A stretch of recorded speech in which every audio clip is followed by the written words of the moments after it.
The hidden power of virtue. Marcus Aurelius lived by. What gives a life its weight? Is it the gold that fills a man's chest, the titles carved into marble, or the applause of crowds that quickly fade into silence? These things are fragile. They belong to fortune, not to us. Today you are rich. Tomorrow you are forgotten. Today you are powerful. Tomorrow another sits on your throne. But there is something deeper, something untouchable that no thief can steal, no tyrant can crush, and no death can erase. Marcus Aurelius knew this truth. He lived by it, wrote to himself about it, and built his days upon it. That hidden power is virtue. Imagine Rome in the 2nd century. The empire stretched across continents, its armies the strongest the world had ever known. At the very center sat Marcus Aurelius, emperor, supreme commander, the man to whom the entire Roman world looked for leadership. By the world's measure, he had everything. And yet, in the quiet of the night, Marcus would sit down with his journal, not to boast of victories, not to count his riches, but to remind himself of how little those things mattered. He whispered to himself in writing, "Fame is a vapor, riches are fleeting, the applause of men is a sound that dies as quickly as it rises. What endures is how we live, the choices we make in the face of temptation, fear, and pride." This is why we still listen to Marcus centuries after his body turned to dust. He speaks across time, not because he was emperor, but because he was a man who wrestled with his own soul and dared to place virtue above all else. His words carry weight because they were not written for us. They were written for him, for his own struggle to live rightly. That honesty, that unshakable pursuit of character over comfort, is what keeps his wisdom alive when the names of other emperors have been swallowed by oblivion. And what about us? We do not rule empires. We do not command armies. But each of us rules a kingdom no less important, the kingdom of our own mind, our own heart, our own daily choices. The world will tell you that success means wealth, status, followers, possessions. Yet ask yourself, how many rich men live in misery? How many powerful men are enslaved to fear, greed, or vanity? Marcus saw through the illusion. He knew that the greatest empire a person can govern is the self. Virtue is the true throne. Think of your own life. When you are wronged, what power is greater, to strike back in anger or to remain calm, steady, unmoved? When desire tempts you, what power is greater, to indulge blindly or to master your appetite with discipline? When the world collapses around you, what power is greater, to despair or to stand firm with courage? These are not small matters. They are the very battlefield of the human soul. Marcus Aurelius fought on that battlefield every day, not against barbarians at the border, but against weakness within. This is why his wisdom endures, because each of us must fight the same war. We must decide, moment by moment, whether we will live by chance or by principle, whether we will be swept away by the noise of the world or stand firm in virtue. Marcus does not speak as an untouchable sage. He speaks as a fellow traveler, as a man burdened by the same temptations, the same doubts, the same fleeting pleasures. And yet he points us to the higher path, the path where virtue alone is the measure of a good life. If you listen carefully, you can almost hear his voice cutting through the centuries. Do not waste what remains of your life in imagining the future or lamenting the past. Hold fast to what is yours, the power to act with justice, with courage, with wisdom, with temperance. That is the hidden power. That is what outlasts thrones, crowns, and empires. That is what made Marcus more than an emperor. It made him a man worth remembering. And so we begin. Not with wealth, not with power, but with the one thing Marcus Aurelius cherished most, the virtues that no death, no ruin, no time can destroy. For in them lies the only freedom, the only strength, the only life that is truly ours. Picture the world Marcus Aurelius was born into. Rome was at its height, the great empire stretching from the deserts of Egypt to the forests of Britain. Its wealth was unmatched, its armies feared, its culture dominant. And yet beneath the surface lay constant turbulence, wars on the frontier, political rivalries in the Senate, plagues that swept through cities and claimed thousands of lives. Marcus grew up surrounded by both the grandeur of Rome and the fragility of human existence. He inherited not only the throne, but also the heavy weight of a world that demanded his strength. He was emperor, yes, but he was also a man trapped in the same human condition as any of us. He lost children to illness. He buried friends and family. He fought wars he did not choose. He carried the unbearable knowledge that no matter how mighty Rome seemed, it too would one day crumble. In this world of shifting sands, what could he hold on to? The answer he returned to again and again was virtue. Not fortune, not the crowd's cheers, not even Rome itself, but virtue, the character of the soul. Most rulers throughout history have tried to cling to power, to solidify their legacy in stone, to fight against the inevitable decline of their reign. Marcus, however, turned inward. He recognized that external things are beyond our control. You cannot command the loyalty of every man. You cannot halt the spread of disease. You cannot stop time from stealing away all you cherish. But what you can control is how you meet these challenges.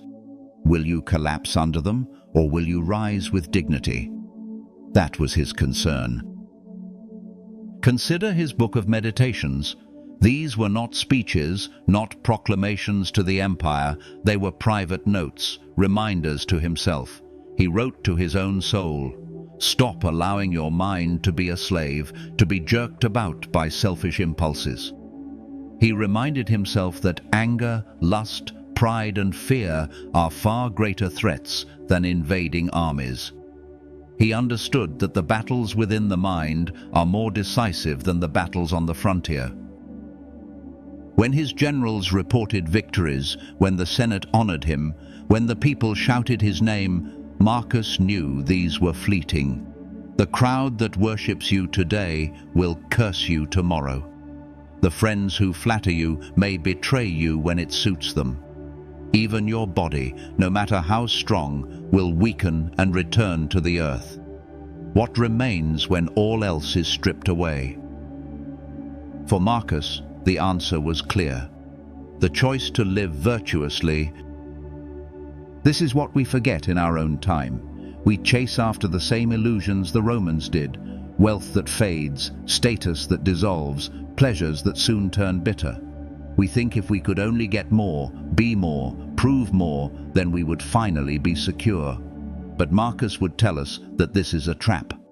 The more you depend on what is outside your control, the more fragile you become. The moment fortune shifts, you are shattered. Marcus knew something we forget, that stability comes not from the world, but from within. He did not deny the chaos around him. He faced it daily. He commanded armies. He ruled a restless empire. He endured grief. But even as the storms raged, he anchored himself in the one thing no storm could touch, his own virtue. His writings are filled with this constant reminder. If you are distressed by anything external, the pain is not due to the thing itself, but to your estimate of it. And this you have the power to revoke at any moment. In this way, Marcus became free even while bearing the heaviest chains of duty. His power was not in being emperor, but in being master of himself. He knew that wealth, power, and reputation could be lost in an instant, but the integrity of the soul endures. That hidden strength is what made him more than a ruler. It made him an example for all ages. When we look at his life, we see both the grandeur of Rome and the fragility of existence. We see how he stood firm in the face of betrayal, loss, and suffering, and we see the truth he grasped so tightly, that virtue, and virtue alone, gives life meaning. This is the lesson he lived, the lesson he wrote for himself, and the lesson he left for us.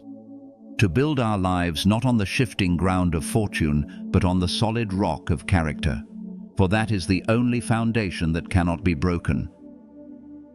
To understand Marcus Aurelius, we must first understand what he meant by virtue. To the Stoics, virtue was not a vague moral suggestion or a lofty abstraction. It was the very essence of a good life. Unlike wealth or honor, which could be granted or taken away by chance, virtue was entirely within one's control. It was the one thing a person could truly own, the one treasure that could never be stolen. For Marcus, this was not philosophy in theory, but the guiding compass for how he lived and ruled. The Stoics spoke of 4 cardinal virtues: wisdom, courage, justice, and temperance. Each one on its own seemed simple enough, but together they formed the unshakable foundation upon which a person could build a meaningful life. They were not ornaments, but necessities. They were not things to be admired from a distance, but practices to be cultivated daily.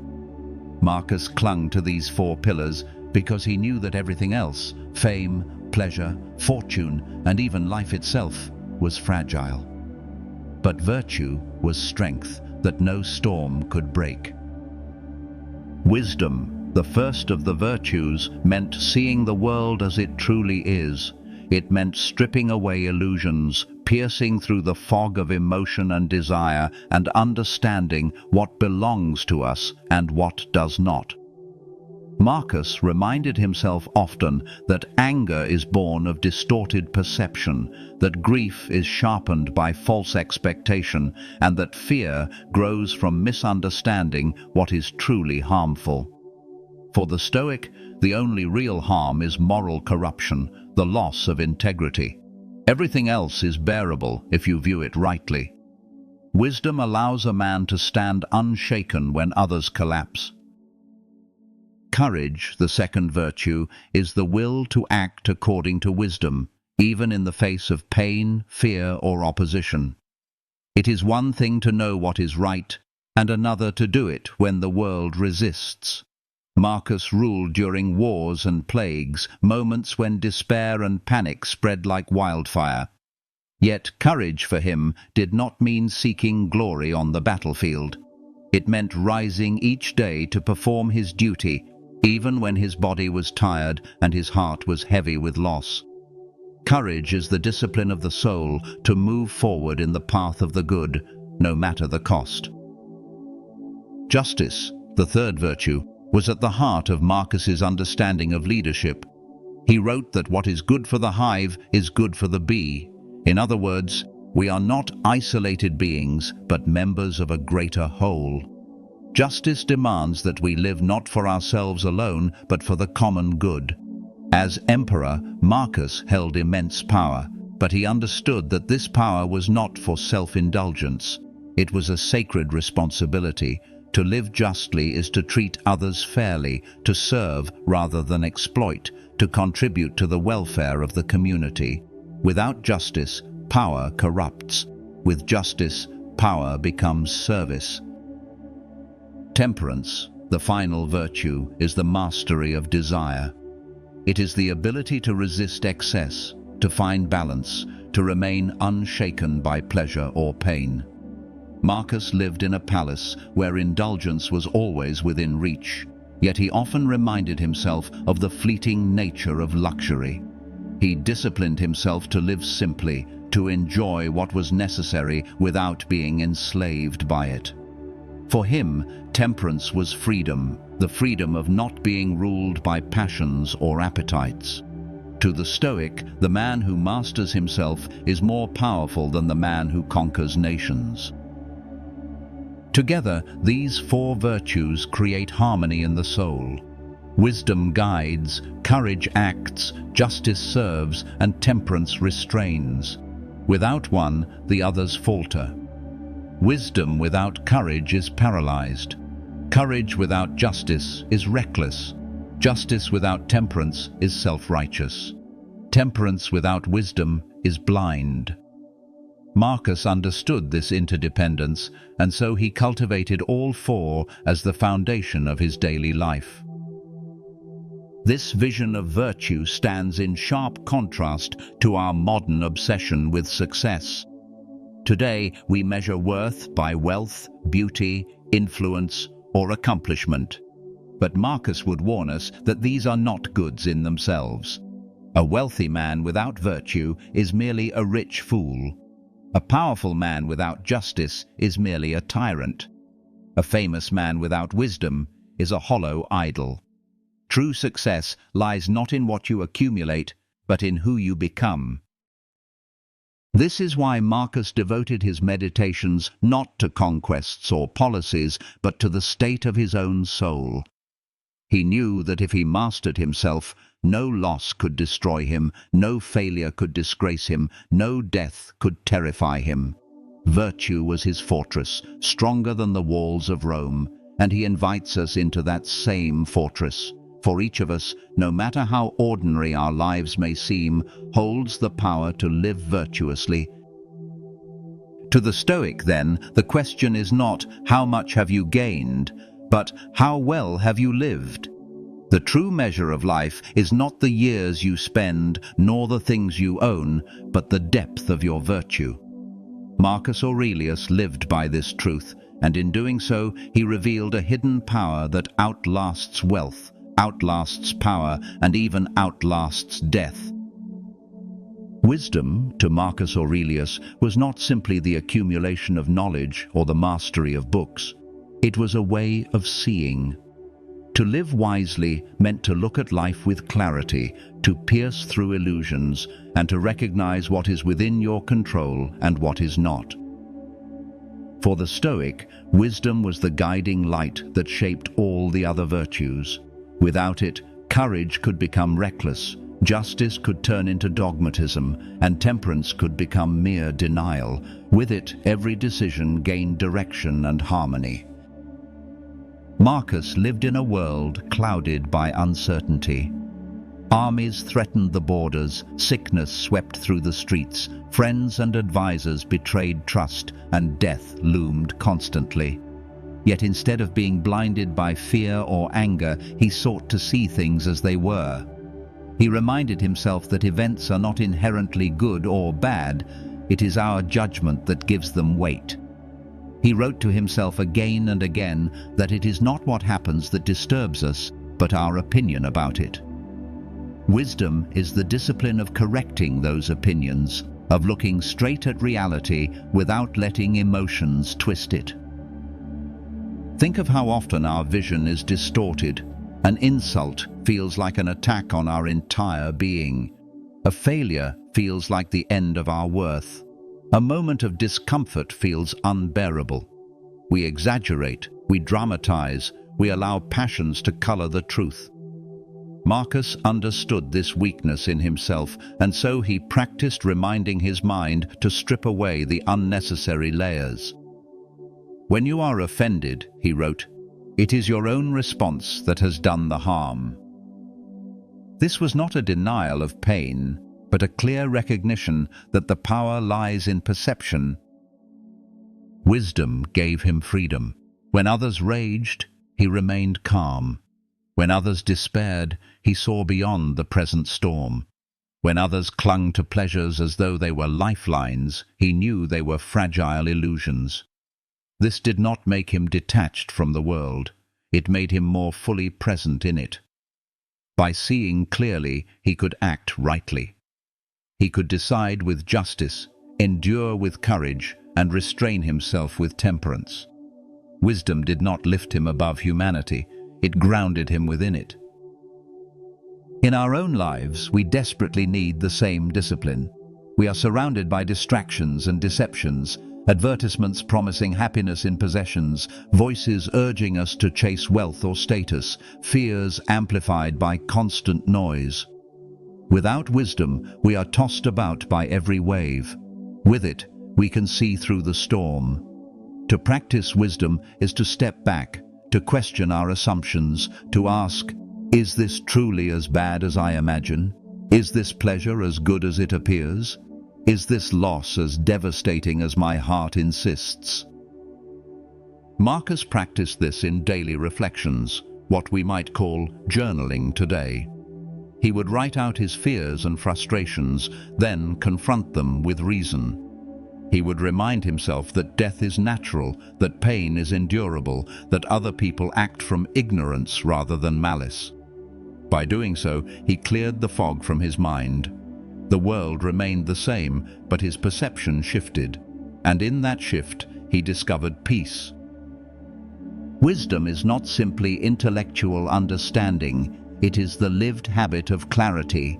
It is the lantern carried in the storm, the compass pointing north when all else is confusion. Without it, we stumble through life blind, enslaved by passion, endlessly tossed by fortune. With it, we stand firm, calm, steady, able to act with purpose. Ask yourself, how often do you allow your thoughts to run unchecked, painting the world in false colors? How often do you mistake discomfort for disaster or fleeting pleasure for true happiness? If you wish to live as Marcus did, begin with wisdom. Begin by questioning your thoughts. Begin by reminding yourself that nothing external has power over your soul unless you grant it. This is why Marcus clung so tightly to wisdom.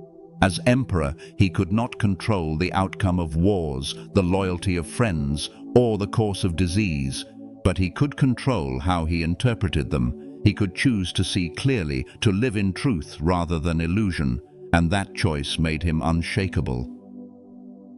Wisdom is the foundation of virtue. It is not glamorous, not loud, not celebrated by the world, but it is the hidden strength that allows a person to live with serenity amidst chaos. Marcus Aurelius held that strength, and it guided him through the darkest nights of his reign. And it is available to us too, if we dare to look at life with eyes unclouded. Courage, for Marcus Aurelius, was never about the roar of the battlefield or the cheers of the crowd.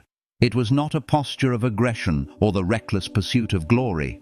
True courage, as he saw it, was far quieter and far more demanding. It was the strength to do what is right even when fear pressed hard against the heart. It was the endurance to face suffering without bitterness, to accept loss without collapse, and to rise each day determined to fulfill one's duty regardless of the cost. Marcus was no stranger to fear. He lived through a plague that ravaged his empire, claiming countless lives, including those of his own children. He endured conspiracies from those closest to him, betrayal from allies he trusted, and the endless burden of making decisions that would affect millions.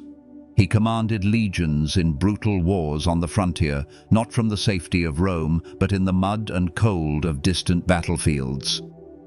Yet through it all, his courage was not rooted in the hope of victory, but in the resolve to face whatever came with steadiness of soul.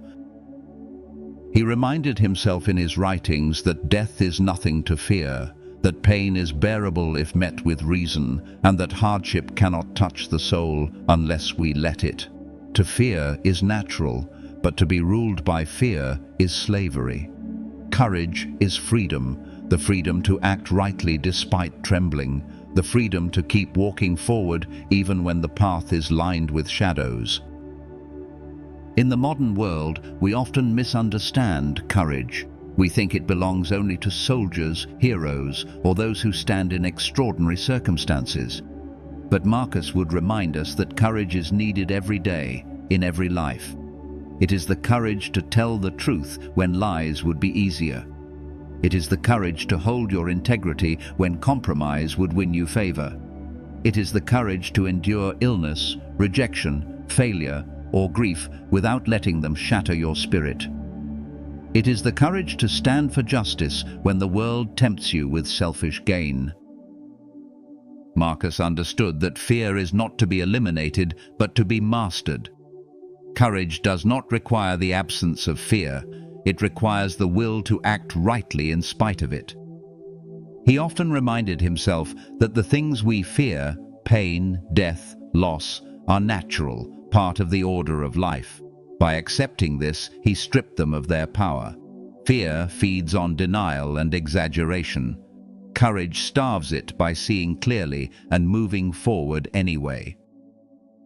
Think of the courage it took for Marcus to continue ruling during the plague. He could have fled the capital, abandoned his people to protect himself. Many in his position would have done just that. But he stayed, sharing in their suffering, bearing the weight of their despair. This was not the courage of a warrior seeking glory, but the courage of a man determined to meet his duty with honor. That kind of courage is rare, but it is the kind the world most needs. For us, courage may not mean facing an army or a plague. It may mean facing our own weaknesses, confronting our own failures, admitting the truth we've tried to hide. It may mean risking rejection in order to speak honestly. It may mean enduring hardship without surrendering to bitterness. Every day offers opportunities to practice courage, if only we recognize them. Marcus called upon courage not to conquer the world, but to conquer himself. To resist despair when everything seemed hopeless. To remain calm when surrounded by panic. To keep choosing virtue when corruption promised comfort. His example shows us that courage is not about the size of the challenge, but about the firmness of the response. If wisdom is the lantern that shows us the path, courage is the strength to walk it. Without courage, wisdom remains a thought.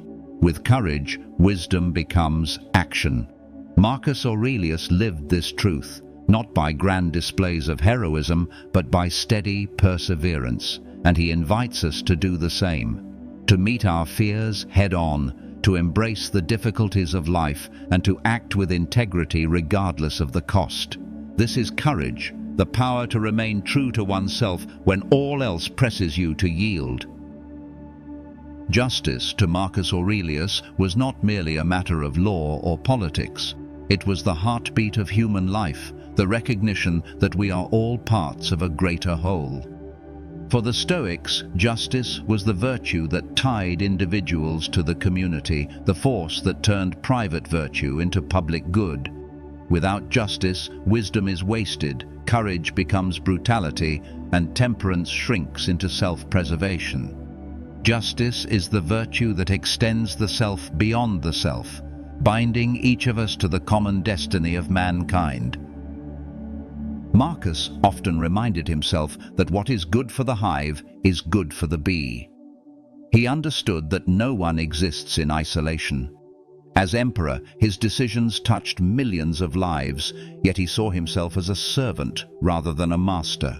In his meditations, he wrote that the universe is a single living being, with each person a limb of the same body. To injure another, then, was to injure oneself. To live unjustly was to rebel against nature itself. In a position of absolute power, the temptation to rule for one's own advantage is overwhelming. History is filled with rulers who sought wealth, glory, or vengeance above all else. Marcus, however, disciplined himself to resist this temptation. His greatness was not that he ruled Rome, but that he ruled himself in such a way that his power became a tool for justice rather than corruption. He did not see justice as a luxury, but as a duty, the highest calling of leadership. Justice, in Stoic thought, is fairness, honesty, and service. It demands that we treat others as ends in themselves, never as means to our own pleasure or ambition. It requires that we weigh our actions not only by how they benefit us, but by how they affect the larger community. Marcus lived with this awareness even in the smallest matters. He constantly reminded himself not to be distracted by self-interest, not to fall into resentment, not to be consumed by the arrogance of his station. For Marcus, justice was not confined to grand decisions of state. It was lived out in how he treated the people around him, the guards who served at his side, the slaves who worked in his palace, the generals who carried his commands, the family members who shared his burdens. He knew that each person carried the same spark of reason, the same human dignity. To fail to honor this was to betray the order of nature itself. In our own world, justice is just as essential, though it may not always appear in grand forms. It is the fairness with which we treat our colleagues, the honesty with which we conduct our business, the compassion with which we meet strangers. It is the refusal to exploit others for gain, the courage to speak against cruelty, the patience to listen when it would be easier to dismiss. Justice begins in small choices, but its ripple reaches farther than we can see. Marcus teaches us that justice is not optional. A life lived only for oneself may accumulate wealth, status, or comfort, but it is hollow. Without justice, even the most successful life is empty. For the Stoic, the self is not complete until it is joined to the larger human family. To act unjustly is to wound one's own soul, to live in discord with the very fabric of existence. Consider the difference between a tyrant and a just ruler. Both wield power, both can command armies and shape laws, but the tyrant uses power to feed his own desires, while the just ruler uses it to serve. The tyrant dies feared and despised, the just ruler dies honored, his memory a source of inspiration. Marcus chose the harder path of justice, knowing that legacy matters less than integrity and that the soul is never at peace when it acts against others. For us, the lesson is clear.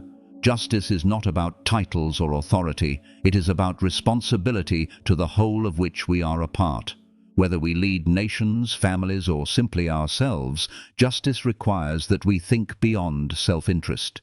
It demands that we ask not only, "What do I want?" but "What is fair? What serves the greater good?" In these questions lies the measure of our character. Marcus Aurelius knew that justice was not always rewarded. People would still betray him. Enemies would still hate him. Fortune would still strike.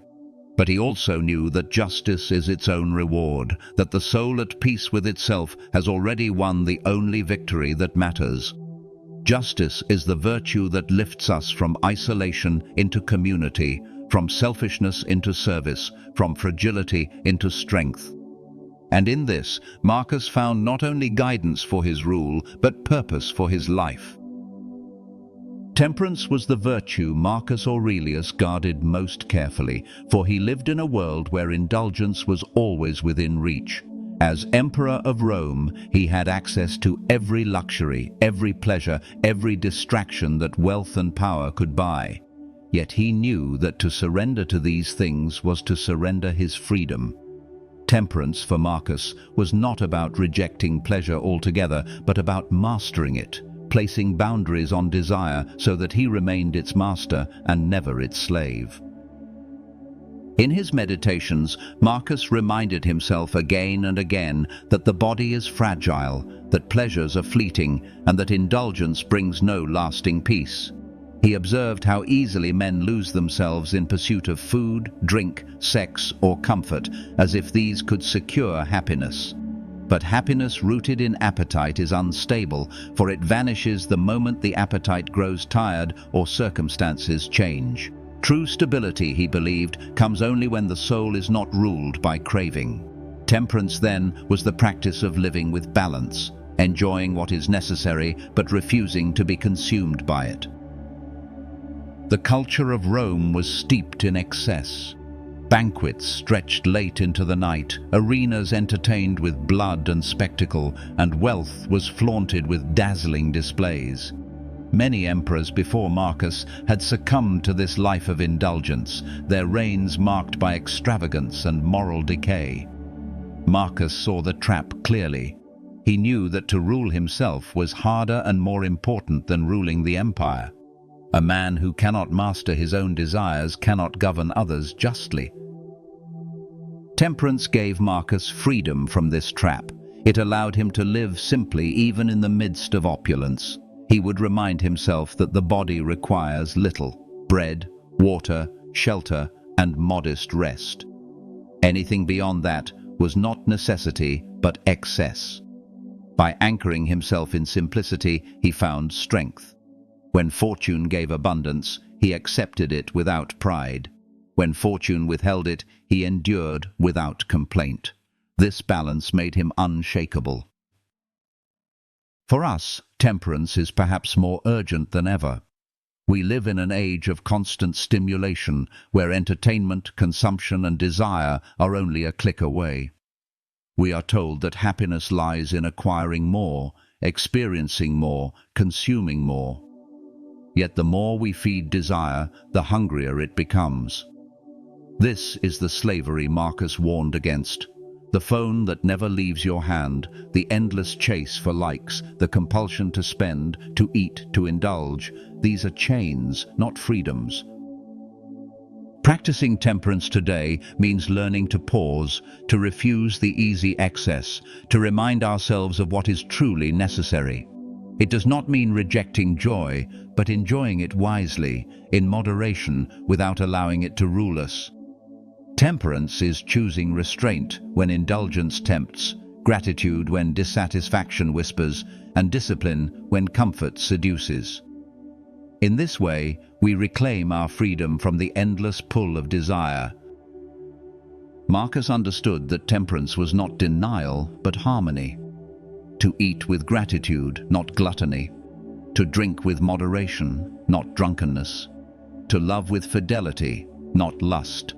To live simply, not lavishly. These were not rules imposed from outside, but choices made from within, choices that aligned his soul with nature's order. He knew that excess weakens the spirit, while temperance strengthens it. Consider the power of a man who cannot be bribed with pleasure, who cannot be shaken by loss, who cannot be bought or controlled by appetites. That is real strength, the kind Marcus cultivated. His authority did not come from his throne, but from his freedom from the chains of desire. This was the temperance that made him truly powerful. For us, the path is the same. If we wish to live freely, we must learn to master our appetites. If we wish to remain steady, we must refuse to be ruled by indulgence.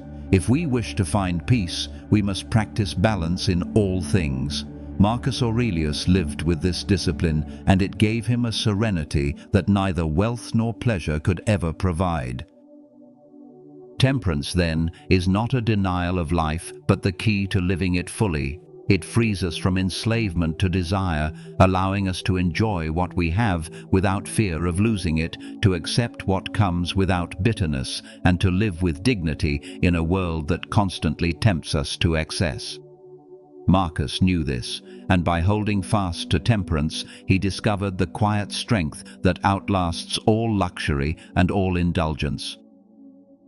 Marcus Aurelius lived in a paradox. He was the most powerful man in the world, yet he strove each day to remember that power itself meant nothing without virtue. History tells us of emperors who were consumed by their authority, who used their position to indulge every desire, to silence every opponent, to build monuments to themselves that crumbled the moment they were gone. Marcus, by contrast, feared not the loss of his throne, but the loss of his character. He understood that to wield power without virtue is to destroy both oneself and others. In his meditations, he often wrote reminders to himself about the corrupting nature of pride. He warned his soul not to be intoxicated by the applause of men, not to imagine himself as more important than any other part of the universe, not to forget that even an emperor will soon be dust. He wrote of Alexander the Great and Julius Caesar, men who conquered vast territories but could not conquer mortality. All of them are gone, Marcus noted, buried in the same earth as the meanest slave.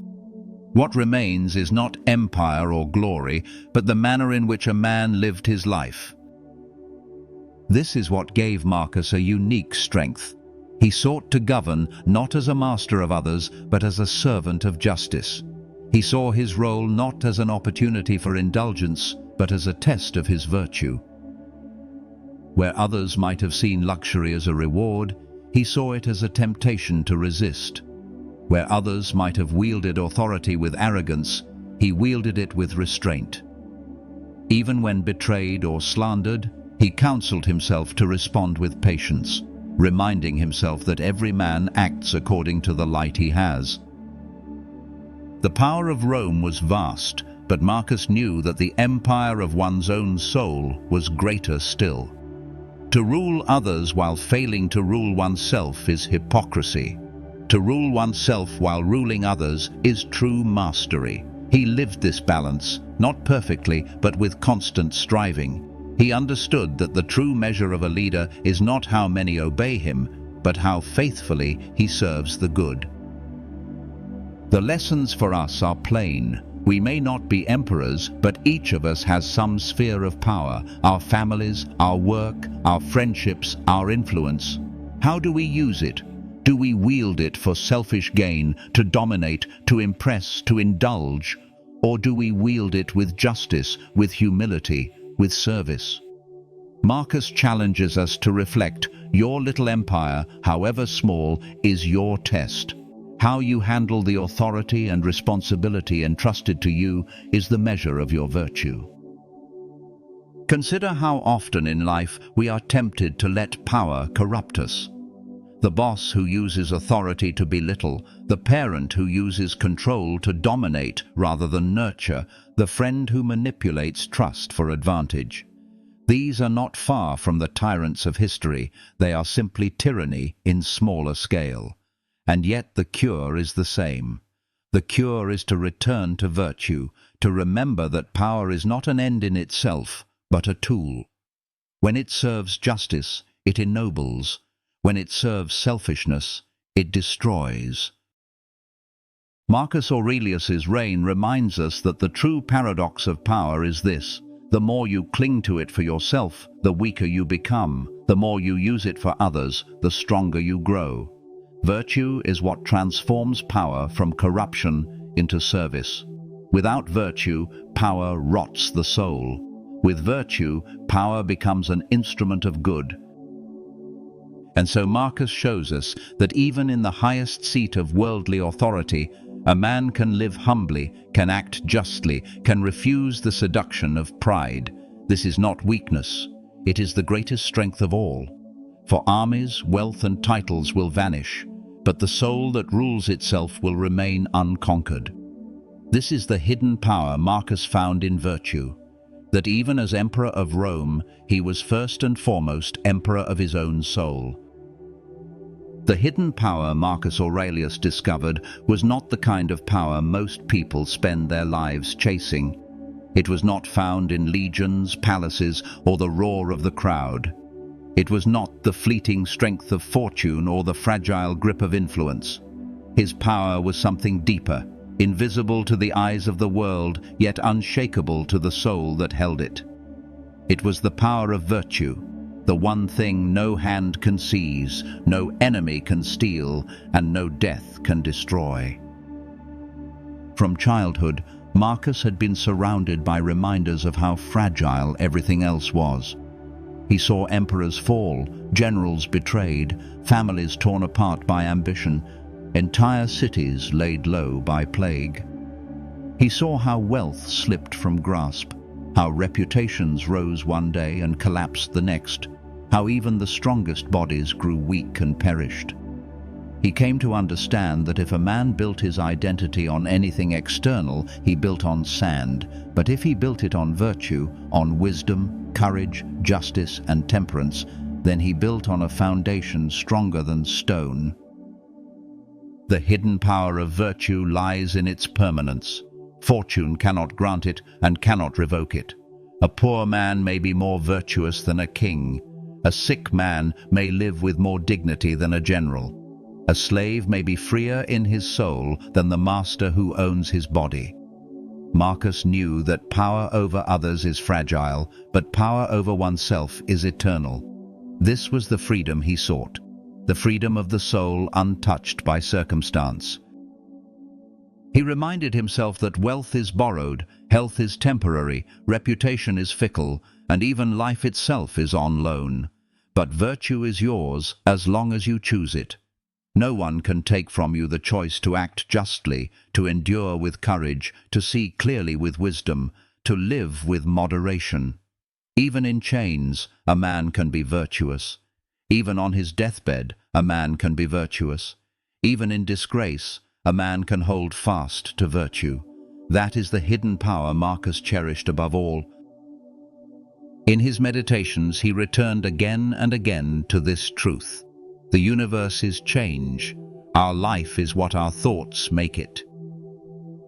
Everything external is in constant flux, but the soul's orientation toward virtue can remain steady.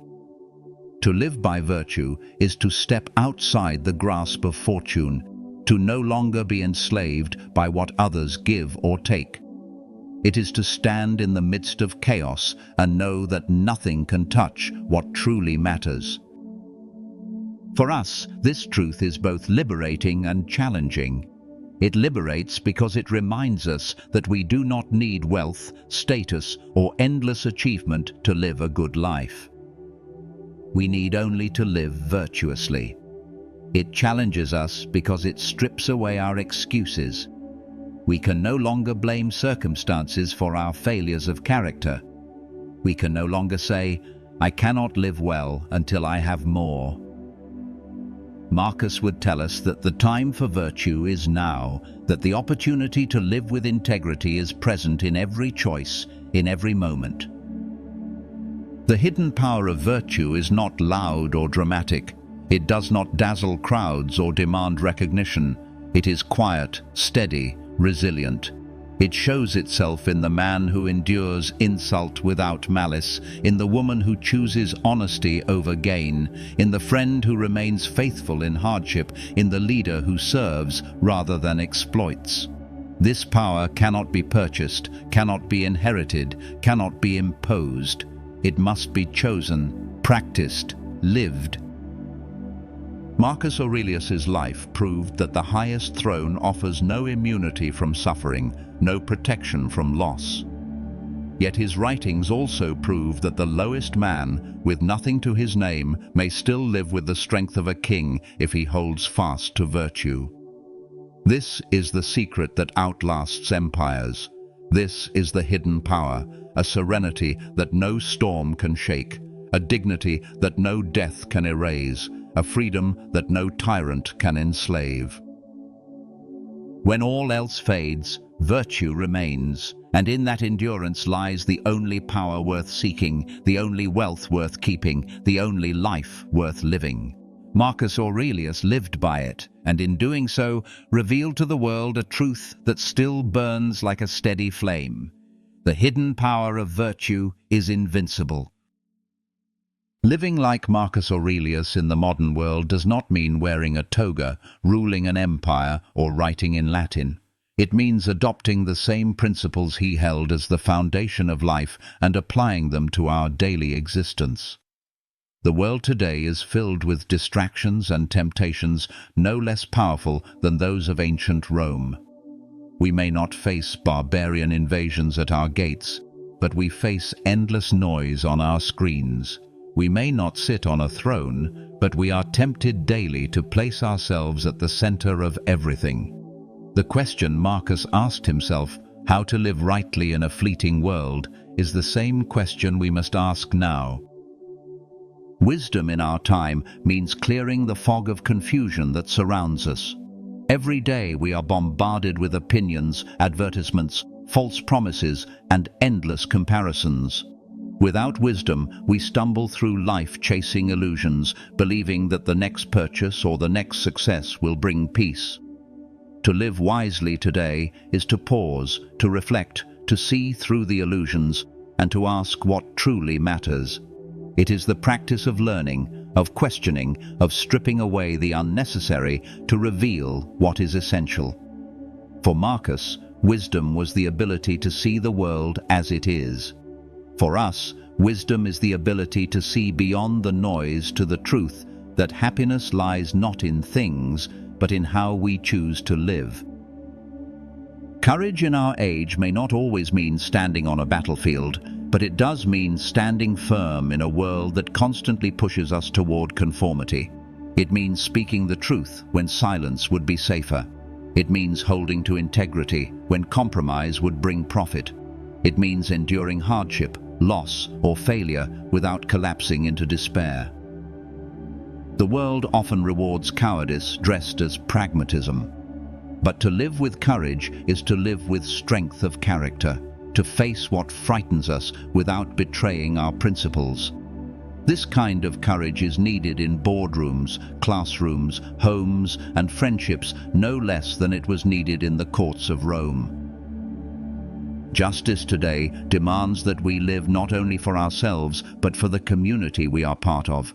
Our society often teaches us to pursue individual success above all, but Marcus knew that no man stands alone. Justice asks us to act fairly, to treat others with dignity, to contribute rather than exploit. It means paying attention to the impact of our actions on others, whether in how we work, how we speak, or how we consume. Justice is more than laws. It is the daily choice to consider the good of the whole. In our time, this may mean honesty in business, kindness in relationships, or advocacy for those who cannot defend themselves. It is the virtue that extends our humanity outward. Temperance in modern life may be the most urgent of all. We are surrounded by abundance, food, entertainment, technology, comforts of every kind. It is easy to lose ourselves in indulgence, to live as though happiness can be bought or consumed. Marcus understood that unchecked desire leads not to freedom, but to slavery. Temperance is the discipline to set limits, to choose balance, to resist being mastered by appetite. In practice, this might mean turning off the endless stream of notifications, resisting the urge to buy what you do not need, or training yourself to find joy in simplicity. Temperance does not diminish life, it enhances it, for it allows us to enjoy what we have without being consumed by it. Living like Marcus Aurelius today is not about escaping from the world, but engaging with it rightly. It is about seeing clearly with wisdom, acting boldly with courage, serving others with justice, and living freely with temperance.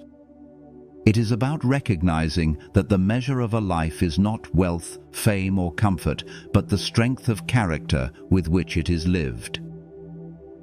Each of us is the ruler of a small empire, our own thoughts, our own choices, our own actions. We may not govern nations, but we govern ourselves. And in this governance lies the true test of our lives. Will we be tyrants over our own souls, indulging every whim, surrendering to every passion? Or will we be just rulers, disciplining ourselves with virtue, living not only for our own sake, but for the sake of others? The challenge is simple yet profound. Begin where you are. Choose clarity over illusion. Choose courage over fear. Choose fairness over selfishness. Choose balance over indulgence. In these choices, repeated daily, lies the path Marcus walked, the path that transforms an ordinary life into one of extraordinary strength. If Marcus Aurelius could live with virtue while bearing the unimaginable weight of an empire, then surely we can practice it in our own smaller spheres. The hidden power of virtue is not confined to emperors. It belongs to every man and woman who chooses to live by it. In the chaos of the modern world, it is still the one treasure worth keeping, the one strength that cannot be broken, the one life that cannot be taken away. Marcus Aurelius has been dead for nearly 2,000 years. The empire he ruled has long since crumbled, its monuments reduced to ruins, its legions vanished into the dust of history. His wealth, his throne, his armies, all gone. Yet his words remain. His voice still echoes, quiet but steady, across the centuries. This is the mark of a life built on virtue. It endures when all else has perished. Why do we still read Marcus when countless emperors and kings have been forgotten? It is not because of his power, for power fades. It is not because of his victories, for victories are soon replaced by defeats. We remember Marcus Aurelius because he sought to live rightly, because he fought the battles within himself that every human being must face. His honesty, his discipline, his devotion to virtue. These are what still inspire us. He reminds us that the true monument of a life is not built of stone, but of character. In his meditations, Marcus often reminded himself that fame is fleeting. He knew that the crowds who cheered today would be gone tomorrow. He knew that future generations might never remember his name. Yet in living according to virtue, he left a legacy more powerful than any triumphal arch. His words speak to us because they are born of struggle, not pride, because they reflect a man who was willing to confront his own weakness and choose the harder path. This honesty makes his wisdom timeless. For us, the question becomes, what legacy are we leaving? What will endure when we are gone? Few of us will be remembered by history. Our names will not be carved in stone, our deeds will not be studied in classrooms centuries later. But like Marcus, we are not called to chase remembrance. We are called to live rightly. The measure of our life is not how long it is remembered, but how truly it is lived. The way we treat others, the choices we make in silence, the virtues we practice when no one is watching. These are the true marks we leave upon the world. Marcus shows us that virtue is never wasted. Even if no one applauds it, even if no one notices it, it shapes the soul. It brings peace in life and dignity in death. It leaves behind a quiet echo, perhaps not recorded in books, but felt in the lives we touched. Just as Marcus's reflections, written only for himself, now guide millions, so too our lives, lived with virtue, may inspire others in ways we cannot predict. As his reign ended, Marcus faced death not with terror, but with acceptance. He had lived his philosophy, and so he could meet his end with calm. He knew that death was only a part of nature, that all men walk the same path, that the only question is how we walk it. In this, his life still speaks. If virtue is enough for an emperor, surely it is enough for us. The eternal echo of Marcus Aurelius is not in the ruins of Rome, but in the living soul of anyone who chooses wisdom over ignorance, courage over fear, justice over selfishness, temperance over indulgence. His voice whispers to us even now, you cannot control the world, but you can control yourself. You cannot hold on to fortune, but you can hold on to virtue. You cannot guarantee tomorrow, but you can live rightly today. And so his example endures, not as a relic of the past, but as a guide for the present. For every man and woman who seeks a life of meaning, Marcus Aurelius stands as proof that the hidden power of virtue is the only strength that never dies.